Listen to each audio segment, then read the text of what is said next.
किसी व्यक्ति की महानता उसके विचारों से निर्धारित होती है। यह शाश्वत सत्य बार बार सिद्ध हुआ है। सफल व्यक्तियों जैसे एलन मस्क, स्टीव जॉब्स और जेफ बेजोस के जीवन से। नेपोलियन हिल ने अपनी प्रसिद्ध पुस्तक थिंक एंड ग्रो रिच में कहा था, आप जिस बारे में सोचते हैं वही आप बन जाते हैं। लेकिन अगर यह सच है तो इतने सारे लोग सफलता पाने में संघर्ष क्यों करते हैं? क्या वे अपने भविष्य के बारे में नहीं सोचते? क्या वे अपनी खुद की क्षमता को नहीं देख पाते? आज की कहानी इन सवालों के जवाब उजागर करेगी और आपको एक शक्तिशाली सबक सिखाएगी। इस दौरान हम अपनी अंग्रेजी कौशल को बेहतर बनाने के लिए कुछ नए शब्द भी सीखेंगे। तो हमारे साथ अंत तक बने रहें। मैं वादा करता हूं कि यह वीडियो आपके समय के लायक होगा। एक बार एक व्यस्त रेलवे स्टेशन पर एक भिखारी रहता था। हर दिन वह यात्रियों से भीख मांगकर अपना गुजारा करता था जब वे अपनी ट्रेनों का इंतजार करते थे। एक दिन जब वह भीख मांग रहा था, उसने देखा कि एक अच्छे कपड़े पहने हुए व्यापारी प्लेटफॉर्म पर आ रहे हैं। उसके महंगे सूट और आत्मविश्वासी चाल ढाल को देखकर भिखारी ने सोचा, यह आदमी जरूर बहुत अमीर होगा।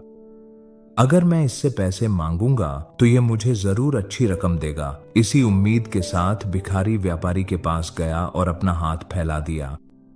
लेकिन पैसे देने के बजाय व्यापारी ने उसकी ओर देखा और पूछा, क्या तुम हमेशा दूसरों से ही लेते हो? क्या तुमने कभी किसी को कुछ दिया है? भिखारी चौंक गया। उसने पहले कभी ऐसा सवाल नहीं सुना था। हैरान होकर उसने जवाब दिया, साहब, मैं तो बस एक भिखारी हूं। मैं भीख मांगकर ही अपना गुजारा करता हूं। मेरे पास किसी को देने के लिए कुछ भी नहीं है। व्यापारी हल्के से मुस्कुराया और बोला, अगर तुम मानते हो कि तुम्हारे पास देने के लिए कुछ नहीं है तो तुम्हें कुछ मांगने का भी कोई हक नहीं है। मैं एक व्यापारी हूं।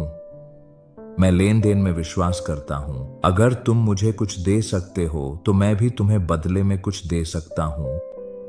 लेकिन अगर तुम्हारे पास देने के लिए कुछ नहीं है तो मैं भी तुम्हें कुछ नहीं दे सकता। यह कहकर व्यापारी अपनी ट्रेन में चढ़ गया और चला गया। भिखारी वहीं खड़ा रह गया, स्तब्ध। वह बार बार व्यापारी की बातों को अपने मन में दोहराता रहा। मैं इतने समय से भीख मांग रहा हूं, लेकिन आज तक किसी ने मुझसे ऐसा नहीं कहा। वह अभद्र नहीं था, लेकिन उसने सच कहा था। अगर मैं बदले में कुछ नहीं दे सकता तो लोग मुझे कुछ क्यों दें? पहली बार भिखारी को एहसास हुआ कि शायद इसी वजह से लोग उसे कभी ज्यादा पैसे नहीं देते थे, क्योंकि वह उन्हें बदले में कुछ भी नहीं देता था। उस रात वह जागता रहा, गहरी सोच में डूबा हुआ। लेकिन मैं क्या दे सकता हूं? मैं तो बस एक भिखारी हूं। मेरे पास कुछ भी नहीं है। फिर भी व्यापारी की बातें उसके मन में गूंजती रहीं। अगर तुम पाना चाहते हो तो पहले देना सीखो। 2 दिन बीत गए। भिखारी ने किसी से पैसे नहीं मांगे। वह सोचने में ही व्यस्त था। तीसरे दिन जब वह स्टेशन पर बैठा था, उसने देखा कि पटरियों के पास जंगली फूलों का एक गुच्छा खिल रहा है। उनके चमकीले रंगों ने उसका ध्यान खींचा और अचानक उसके मन में एक विचार आया, क्यों न मैं सिर्फ लेने के बजाय कुछ बदले में दूं। अगर मैं हर बार जब कोई मुझे भीख दे तो उसे एक फूल दूं। यह सोचकर वह उठकर गया, धीरे से कुछ फूल तोड़े और अपने पुराने स्थान पर लौट आया। जब कोई उसे सिक्का देता तो वह मुस्कुराता और बदले में उन्हें एक फूल दे देता। हैरानी की बात यह थी कि लोग खुशी खुशी फूल स्वीकार करते थे। कुछ लोग तो मुस्कुराते और उसे धन्यवाद भी कहते। जैसे जैसे दिन बीतते गए, कुछ अद्भुत हुआ और भी लोग उसे पैसे देने लगे। लेकिन उसने एक पैटर्न देखा, जब तक उसके पास फूल थे लोग उदारता से देते थे। जब उसके फूल खत्म हो जाते तो दान भी कम हो जाता। तो यह सच है, लोग बदले में कुछ पाना पसंद करते हैं, उसने सोचा। एक दिन जब वह भीख के बदले फूल बांट रहा था, उसने फिर से उस व्यापारी को देखा जो ट्रेन में बैठा था। उत्साहित होकर वह दौड़ता हुआ गया और बोला, साहब, आज मेरे पास आपको देने के लिए कुछ है। अगर आप मुझे पैसे देंगे तो मैं बदले में आपको फूल दूंगा। व्यापारी मुस्कुराया, उसे कुछ पैसे दिए और कुछ फूल ले लिए। तुमने सच में विनिमय का महत्व समझ लिया है, उसने कहा।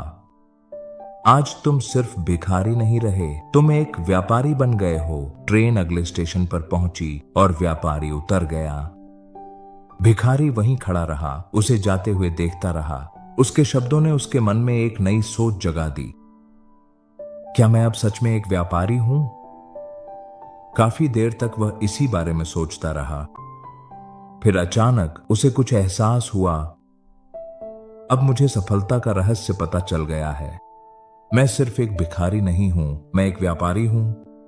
लोग मुझे दया से पैसे नहीं दे रहे हैं, वे उन फूलों के लिए भुगतान कर रहे हैं जो मैं उन्हें देता हूं। इसका मतलब है कि मेरा एक व्यवसाय है। उत्साहित होकर उसने एक साहसिक फैसला लिया। उस दिन वह रेलवे स्टेशन छोड़कर गया और फिर कभी भिखारी बनकर नहीं लौटा। 6 महीने बाद उसी रेलवे स्टेशन पर 2 अच्छे कपड़े पहने आदमी मिले। उन्होंने हाथ मिलाया, लेकिन उनमें से एक के चेहरे पर जिज्ञासा थी। क्या मैं आपको जानता हूं? एक आदमी ने पूछा। दूसरे ने मुस्कुराते हुए जवाब दिया, हाँ, हम पहले भी 2 बार यहीं इसी ट्रेन पर मिल चुके हैं। पहला आदमी याद करने की कोशिश करते हुए भौहें सिकोड़ता है। फिर उसकी आंखें हैरानी से फैल गईं। रुको, तुम वही भिखारी हो जिसे मैंने पैसे देने से मना कर दिया था और बाद में मैंने तुमसे फूल खरीदे थे। पूर्व भिखारी हंस पड़ा। हाँ, वो मैं ही था, लेकिन आज मैं अब भिखारी नहीं हूं। मैं एक सफल फूलों का व्यवसाय चलाता हूं और मैं इसे और आगे बढ़ाने के लिए यात्रा कर रहा हूं। व्यापारी हैरान रह गया। यह तो अविश्वसनीय है। क्या बदला? फूल बेचने वाला मुस्कुराया। आपने मुझे जीवन का एक सबसे बड़ा सत्य सिखाया। हमें तभी मिलता है जब हम देते हैं। उस दिन मुझे एहसास हुआ कि मैं कभी सच में भिखारी था ही नहीं, मैं शुरू से ही एक व्यापारी था। मुझे बस खुद को उस नजरिए से देखना था। दोनों ने फिर से हाथ मिलाया, अब बराबरी के रूप में। फिर वे दोनों अपनी अपनी मंजिलों की ओर जाने वाली ट्रेनों में सवार हो गए। जीवन इस बात से आकार लेता है कि हम खुद को कैसे देखते हैं। अगर आप मानते हैं कि आप छोटे हैं तो आप छोटे ही रहेंगे, लेकिन अगर आप अपनी आंतरिक क्षमता को पहचानते हैं तो आप महानता हासिल कर सकते हैं। इसलिए खुद को सीमित मत कीजिए। खुद को मजबूत, सक्षम और सफल मानिए, क्योंकि जब आपके विचार बदलते हैं तो आपका भविष्य भी बदल जाता है। अगर आपको यह कहानी पसंद आई हो तो इसे लाइक करें, नीचे कमेंट करें कि आपने क्या सीखा और दूसरों को प्रेरित करने के लिए इसे शेयर करें। अगली कहानी में फिर मिलें।